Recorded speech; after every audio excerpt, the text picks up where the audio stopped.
Halo anak-anak, selamat pagi. Bagaimana kabarnya hari ini? Ibu harap anak-anak dalam keadaan sehat ya, dimanapun anak-anak berada. Hari ini kita akan mempelajari tematik kelas 3, tema 2, subtema 1, muatan matematika dan PPKN. Pada pertemuan kemarin, anak-anak sudah belajar mengenai sifat pertukaran atau komutatif pada penjumlahan. Nah, hari ini Ibu akan mengingat kembali nih materi sifat pertukaran atau komutatif pada penjumlahan. Berdasarkan sifat pertukaran, hasil penjumlahan dua bilangan akan tetap sama meskipun bilangan-bilangan yang dihitung ditukar posisinya.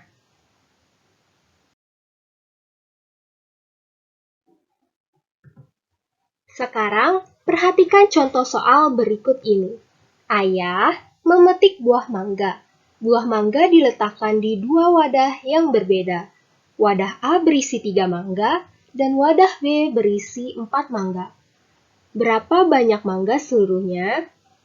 Nah, di sini ayah memiliki wadah A yang berisi 3 mangga. Lalu, wadah B yang berisi 4 mangga. Yang ditanyakan, berapa banyak mangga seluruhnya? Karena yang ditanyakan berapa banyak mangga seluruhnya, maka kita jumlahkan mangga yang ada di wadah A dengan mangga yang ada di wadah B. Di wadah A terdapat 3 mangga, lalu kita jumlahkan dengan wadah B yang terdapat 4 mangga. Jadi, 3 ditambah 4 sama dengan 7. Jadi, banyak mangga seluruhnya ada 7 mangga. Nah, apabila ditukar posisinya, yaitu wadah B dan wadah A, kita tukar posisinya nih. Wadah B terdapat 4 mangga, lalu dijumlahkan dengan wadah A yang terdapat 3 mangga. Berarti 4 ditambah 3 sama dengan 7. Wah, hasilnya tetap sama nih anak-anak. Jadi, walaupun posisinya ditukar, banyak mangga tetap sama, yaitu 7. Sekarang Ibu mempunyai contoh soal lagi nih anak-anak. Di sini Dayu mengambil beberapa helai daun kering, lalu meletakkannya di sebuah kotak. Ia mengambil lagi beberapa helai daun kering dan meletakkannya pada kotak yang lain. Di kotak yang pertama, ada 15 helai daun kering. Di kotak yang kedua, ada 35 helai daun kering. Dayu meletakkan daun di dua kotak seperti ini nih anak-anak. Di kotak yang pertama ada 15 helai daun. Lalu di kotak yang kedua ada 35 helai daun kering. Nah, Dayu ingin mengetahui berapa banyak helai daun kering seluruhnya. Berarti, Dayu menjumlahkan helai daun yang ada di kotak yang pertama dan yang ada di kotak kedua. Di kotak yang pertama ada 15 helai daun kering, lalu dijumlahkan dengan kotak yang kedua, yaitu ada 35 helai daun kering. Jadi 15 ditambah 35 berapa anak-anak? Ya, benar sekali, ada 50 helai daun kering ya. Jadi, banyak helai daun kering seluruhnya yaitu 50 helai daun kering. Sekarang Dayu ingin tahu nih anak-anak, jika posisi kotaknya ditukar, apakah jumlah daunnya akan tetap sama? Lalu Dayu akan menukarnya nih anak-anak. 35 helai daun di kotak kedua tadi, kita tukar posisinya ke depan. Lalu 15 helai daun kering di kotak pertama tadi diletakkan di belakang. Lalu daun tersebut dijumlahkan. 35 ditambah 15 sama dengan berapa anak-anak? Ya, benar, sama dengan 50. Jadi hasilnya 50 helai daun kering ya anak-anak. Nah, ternyata Jumlahnya sama nih anak-anak, yaitu 50 helai daun kering. Nah, tadi kita menjumlahkan 15 dengan 35, yaitu hasilnya 50. Dan 35 ditambah 15, hasilnya juga 50. Jadi, 15 ditambah 35, hasilnya sama dengan 35 ditambah 15. Di sini berlaku sifat pertukaran ya anak-anak, karena jika ditukar posisinya, hasilnya akan tetap sama. Ada soal lagi nih anak-anak. Di sini soalnya yaitu Kevin mengunjungi pamannya yang seorang petani kelapa. Kevin melihat panen kelapa di kebun pamannya. Terdapat mobil truk yang akan mengangkut buah ke kota. Seorang pekerja menghitung buah kelapa di truk pertama sebanyak 425 buah kelapa. Di truk yang kedua, ada 590 buah kelapa. Berapa jumlah buah kelapa seluruhnya?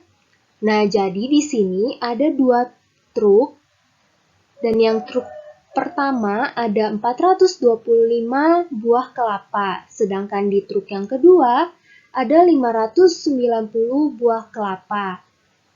Karena yang ditanyakan jumlah buah kelapa seluruhnya, berarti bagaimana anak-anak? Ya, berarti kita jumlahkan ya. Kita jumlahkan buah kelapa yang ada di truk pertama dengan buah kelapa yang ada di truk kedua. Berarti 425 kita jumlahkan dengan 590. Hasilnya berapa nih anak-anak? Ya, benar sekali.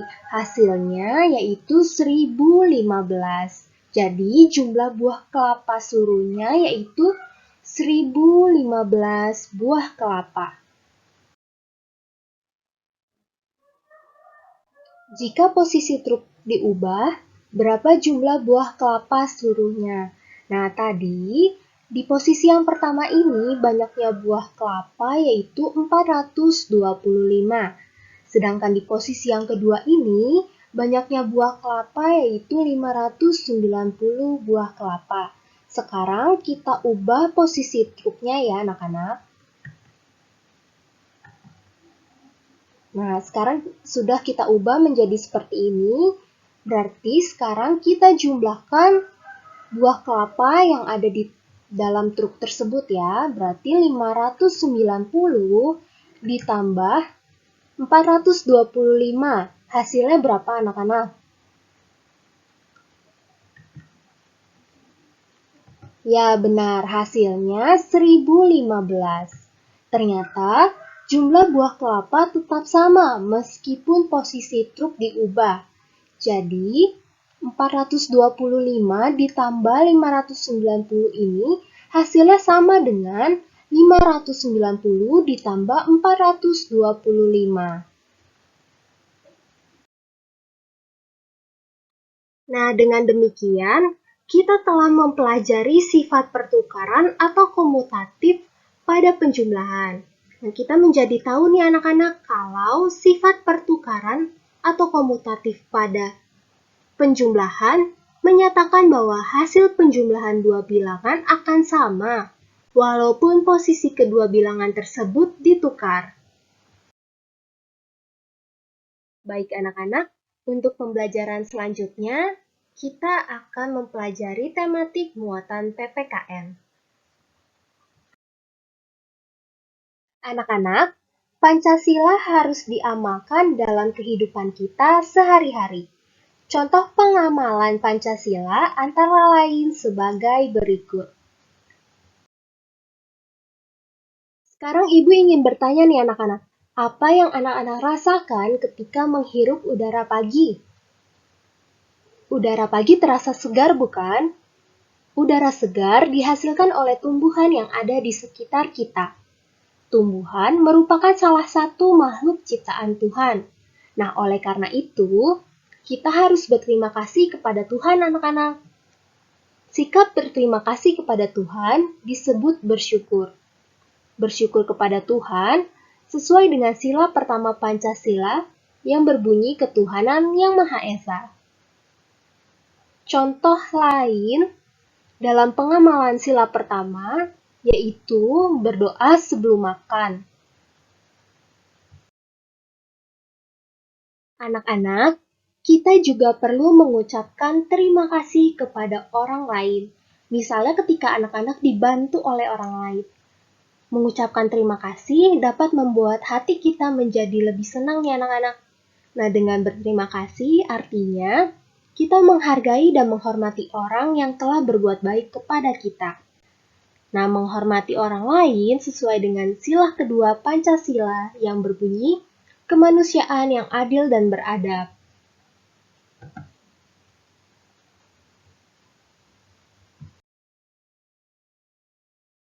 Selain berterima kasih, kita juga harus dapat meminta maaf jika kita berbuat salah kepada orang lain ya anak-anak. Nah, dengan meminta maaf merupakan wujud rasa menyesal kita. Meminta maaf sebaiknya diucapkan dengan tulus dan ikhlas, serta diucapkan dengan sungguh-sungguh dan niat baik untuk tidak akan mengulanginya lagi. Selain itu, kita juga harus memaafkan teman yang meminta maaf. Meminta maaf dan memaafkan menunjukkan sikap rukun dan menjaga persatuan. Sikap bersatu sesuai dengan sila ketiga Pancasila yang berbunyi Persatuan Indonesia. Selain itu, contoh pengamalan Pancasila dalam kehidupan sehari-hari yaitu mendoakan orang lain. Saat kamu berdoa, kamu dapat mendoakan teman atau orang lain yang sedang mendapat kesulitan. Mendoakan orang lain adalah perbuatan baik yang sesuai dengan pengamalan sila pertama dan sila kedua Pancasila. Anak-anak, ada banyak perbuatan baik yang dapat kita lakukan untuk orang lain. Berbuat baik harus dilakukan dengan penuh keikhlasan. Sila kedua Pancasila menjadi pedoman bagi kita untuk selalu bersikap baik kepada sesama manusia. Baik anak-anak, demikian penjelasan untuk materi kita hari ini. Kita telah mempelajari muatan matematika yaitu tentang sifat pertukaran atau komutatif pada penjumlahan dan juga muatan PPKN yaitu pengamalan Pancasila dalam kehidupan sehari-hari. Terima kasih anak-anak sudah menyimak video hari ini. Sampai jumpa kembali di pelajaran selanjutnya. Salam sehat, Tuhan memberkati.